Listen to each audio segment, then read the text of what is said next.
Bonjour mesdames et messieurs et bienvenue chez mon deuxième épisode sur la grammaire du français. Hello everyone and welcome to my second episode on French grammar.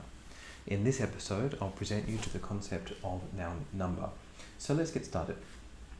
Nouns in French have two major grammatical properties, and in my last episode I introduced you to the first of these, noun gender. In this episode I will introduce you to the second, noun number. It should be an easier concept for English speakers because we also reflect number in our nouns. In French, just as in English, we have two numbers, singular and plural. The second piece of good news here is that the general rule for forming plurals in French is the same as in English. We add an S to the singular form to make the plural. For example, let's take the word livre, meaning book. We can say books by adding an S. The difference between French and English here is that in French you don't hear the difference. So although there is an S at the end of livre, it still sounds exactly the same as if there was no S. If the word after livre were to begin with a vowel or a silent H, you could potentially hear the S, but it would sound like a Z. Now for the bad news. Not every noun forms its plural by adding an S in French. Some form their plurals in a different way. For words that end in S, X or Z, the plural is the same as the singular. For example, repas could be meal or meals.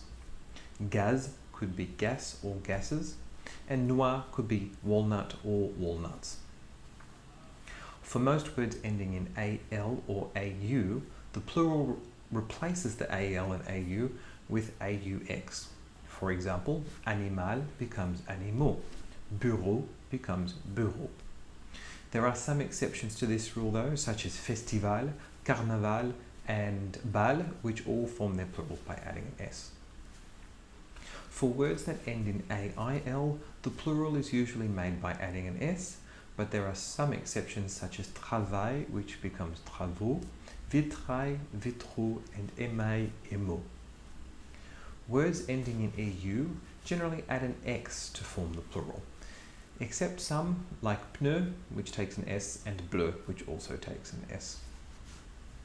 OU words usually form the plural by adding an X as well, but you guessed it, there are some exceptions here too, one being bayou, which takes an S. So mostly there are rules to form the plurals, but these are sometimes broken. Then there are some words in French which have completely irregular plurals, and before we judge French for this, we should remember that they exist in English too. For example, we usually consider the plural of person to be people rather than persons. Here are some of the common irregular plurals in French. Œil, meaning eye, becomes yeux.